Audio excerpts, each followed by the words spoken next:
Hello, virtual convention fans. Thank you so much for joining me today. And we're going to do something today that is the least glamorous thing probably at this convention. And that is why I'm in velvet and pearls and long earrings. And if you notice, a little bit of lipstick. Because you should always clean in your finest. Today we're going to talk about cleaning fine mohair items. And this is a really important thing to do for a couple of reasons. Now, I know a lot of you probably buy beautiful vintage plush at things like antique markets or flea markets or maybe on online channels, or you get them at shows and such, and you bring them home. It's really important that you clean them. And why is that? Well, first of all, aesthetics. Things always look better clean.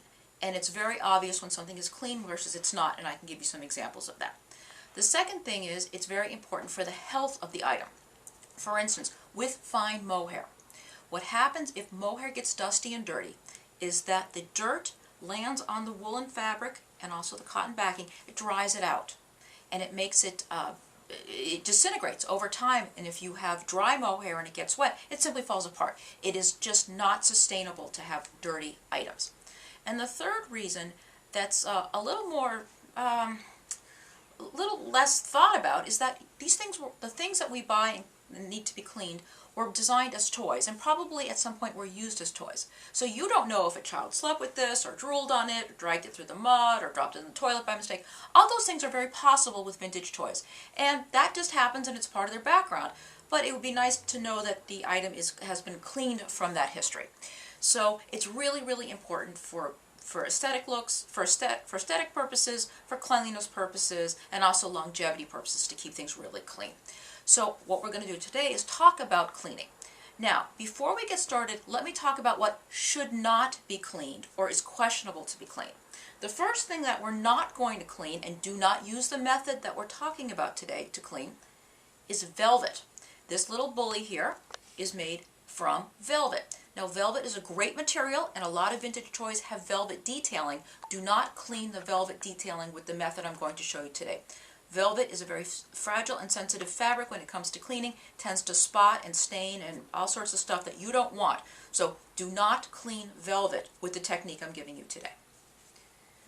Also, do not clean items that I would say you can see 50% of the cotton backing of an item.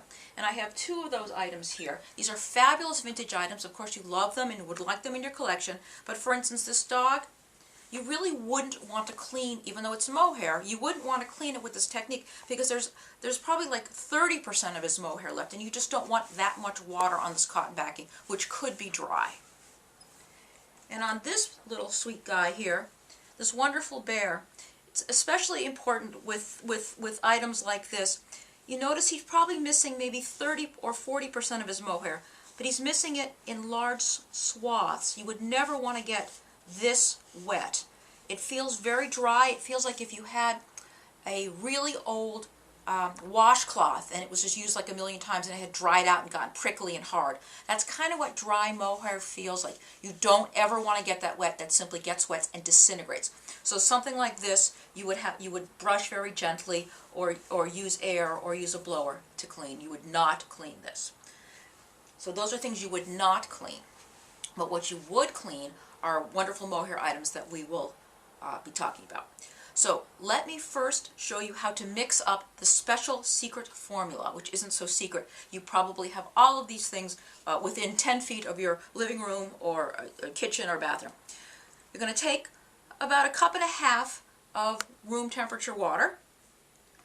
You're going to take Woolite, which is designed to clean woolen items, and since mohair is wool, it's a wonderful thing. So what you're going to be very careful about this, and you're going to use like a teaspoon. This is an art, not a science, but just a little dribble, okay? Just a dribble.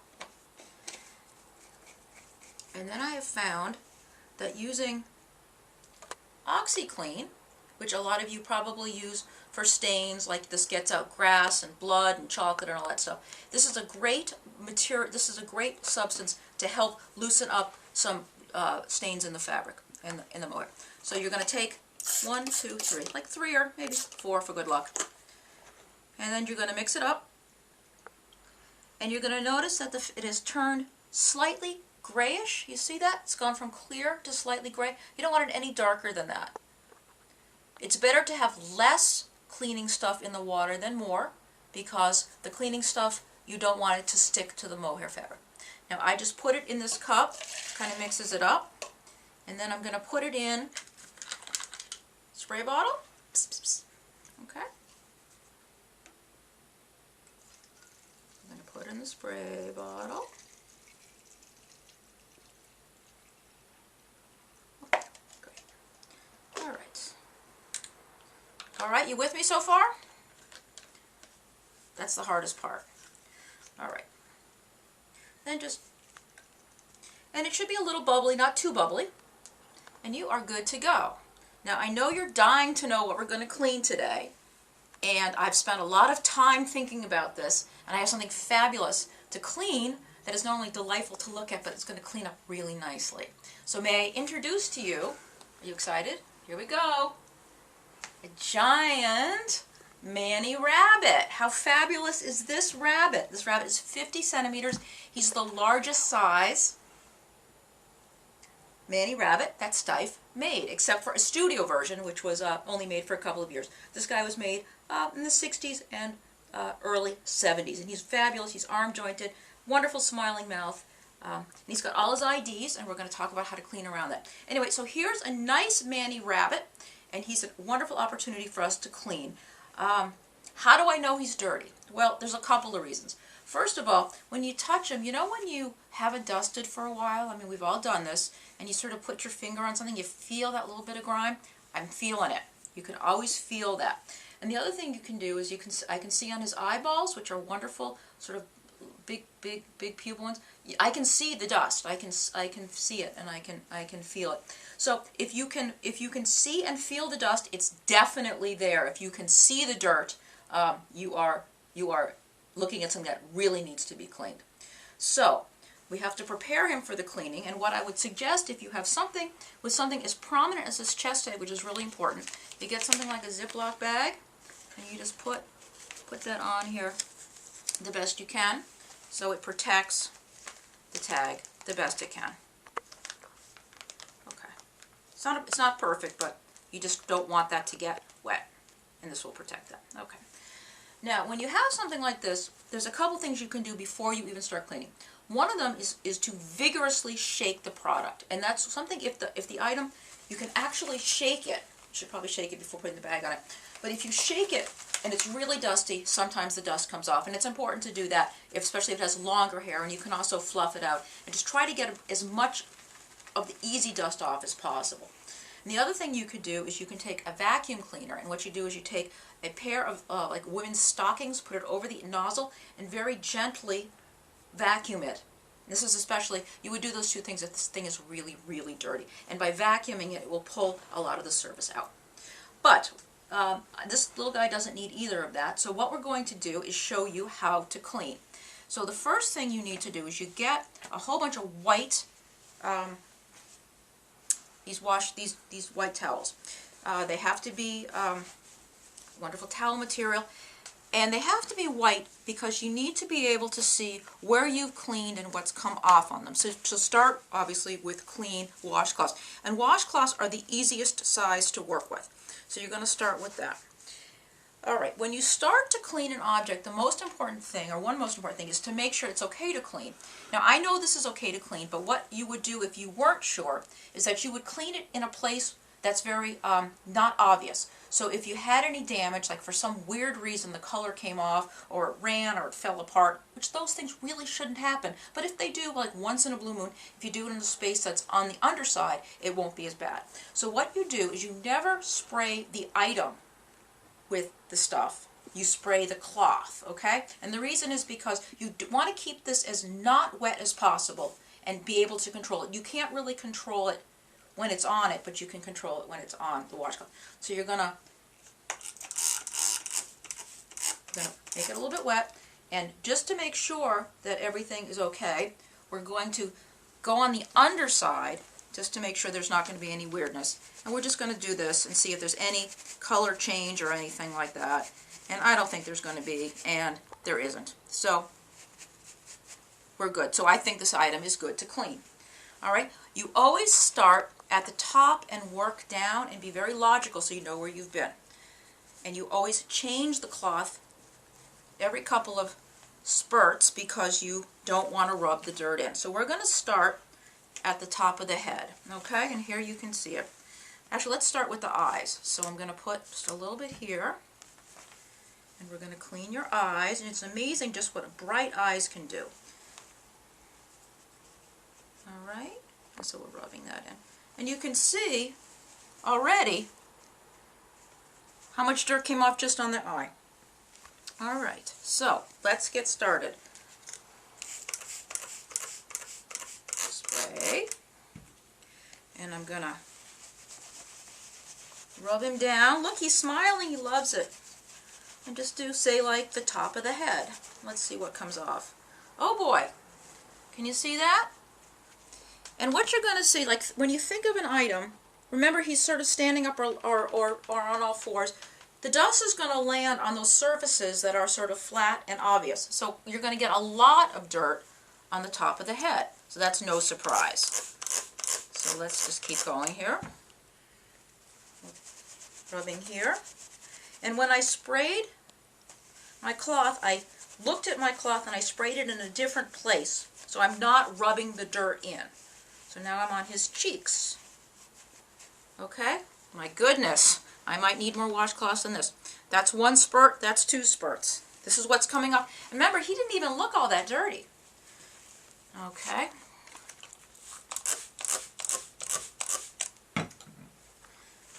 Everybody having fun at the cleaning party? All right, now here's the side. Okay, so we've done his forehead and his cheeks. All right. Yeah, no surprise there. Look at, there's more, and I'm going to do, oops, the label came off. I'm going to do the back of his head. Now you see why we have the white washcloths. If this was a brown washcloth or a gray washcloth, you wouldn't see this, and it's important that you see it so you are cleaning and not rubbing the dirt in and knowing what you're picking up. Okay? And you're basically just giving it a good rub. All right. All right. Now one of the things with the rabbit and other items that have monofilament whiskers is that even these can be cleaned, and the way you would do that, same thing, and just gently rub these. They pick up dirt too, and I know I'm cleaning those off. Just a little dirt there.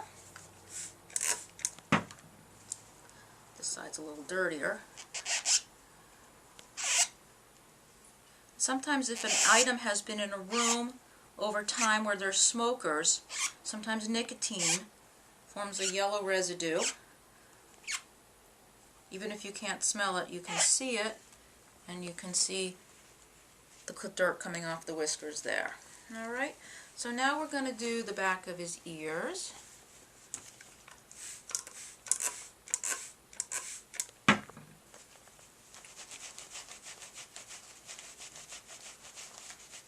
Alrighty.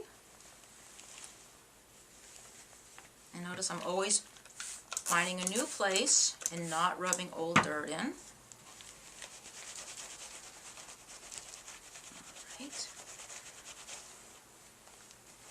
Alright. And now the inside of the ears, which should be slightly less dirty because they don't have as much exposure. But you never know. And when you work around the tag, for instance with this Steiff, try not to get the yellow tag wet. And so you just go around it. Alright. Alright, so here we have his face, which you can already see is much better. Now it gets a little easier.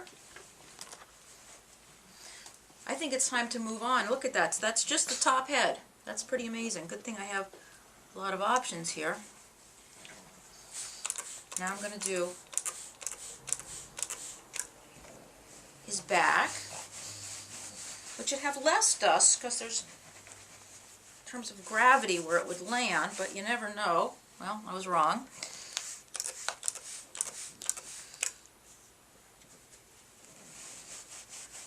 You just give him a nice rub.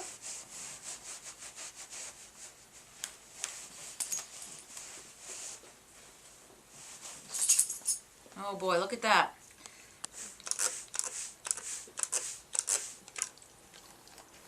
You see, that's pretty dirty. I'm just going to give it another little rub here. And the goal is not to get the item soaked. You really don't want to do that, because even a little bit of moisture you're putting on is going to loosen up.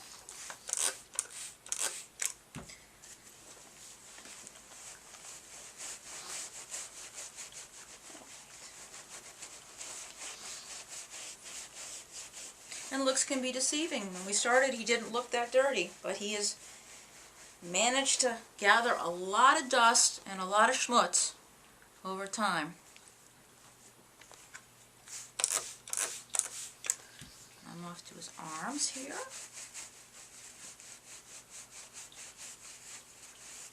Okay, other one. I'm going to have to get a new washcloth in a few minutes. This is kind of relaxing. You know, the item is going to benefit from it. Alright, now here's where we were going to put the bag on the tag. And you do this if it's a special tag or if you want to be very careful. If it doesn't work for you, that's okay. But I just want to protect it because this particular tag is pretty special. So I'm going to put the bag over it. And I'm going to go on to my third washcloth. And we'll do his front. It is a workout. It's like going to the gym. I'm going to rub him down here. Make sure not to get that tag wet.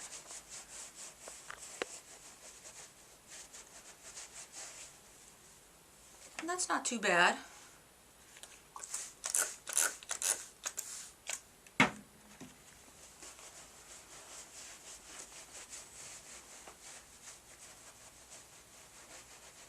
Alright, we're almost done.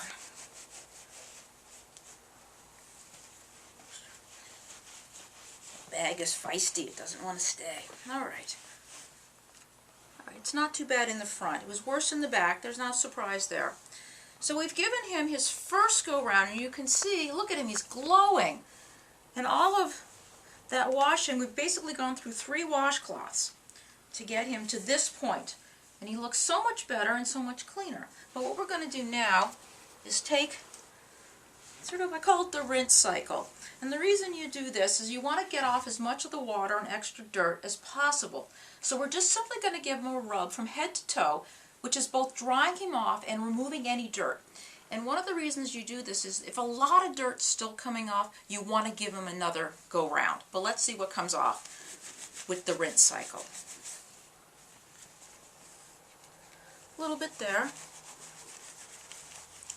So this is drying him, fluffing him, and checking him for cleanliness. It's like a threesome. And there's some coming off. Not a tremendous amount. Just remnants. Oh, that's not bad. And again, I'm moving the cloth every time I'm giving him this rub, so I'm not grinding in any old dirt.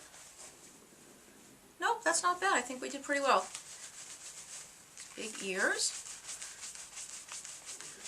With a mani, you want to make sure the ears stay nice and perky, and these ears are lovely and perky.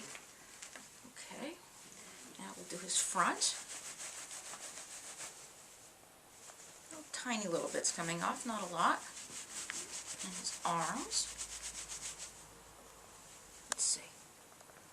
Just a... I don't see anything on his arms. You would expect it to be the dirtiest where it started the dirtiest, but his forehead turned out nicely. Let's look at his back. How do we do here? Just a little bit. I don't think he's going to need a second go round, but sometimes things do. All right. Just a little bit. And the last thing here. Okay, all right. All right, so here you see he's now been fully washed and fluffed and buffed, and he looks great. Now, in a perfect world, what you would do is you would leave the item sort of out in a place with a little bit of air circulation so it would dry. And after it would dry, you would fluff it. But because I want to show you how to fluff, I'm going to skip that drying phase, which I don't recommend you do, but I'm going to show you now how to just fluff very lightly. My recommendation for fluffing is a pet brush, which you can get like at your Petco or PetSmart. And you always test, again, you test the brush to make sure your item isn't going to lose a lot of hair when you fluff, and you just say, nothing's coming up. So this is okay in this case. Of course, you would never use a brush like this on an item with either questionably dry mohair or little mohair. But you're going to take the brush and you're going to fluff. Give them the fluff factor. Look at that. And some things fluff more than others, but this breaks up the water and the rubbing.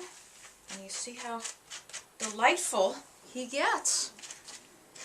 Mr. Manny is all going to be super fluffy.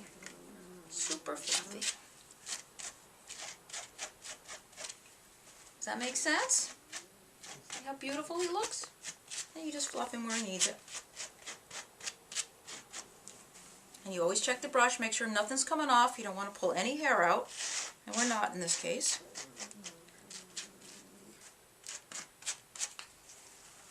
And there you go. Your perfect Easter bunny is good to go, spotlessly clean, and more handsome than ever.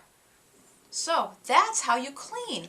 Now, if you have any questions about cleaning, or if anything is questionable whether you should clean or not, of course, feel free to contact me through the virtual convention, or on Facebook, or on my website. It is my pleasure to help you, and to help you make your items as beautiful and special as possible. Thank you so much for your interest, and happy cleaning.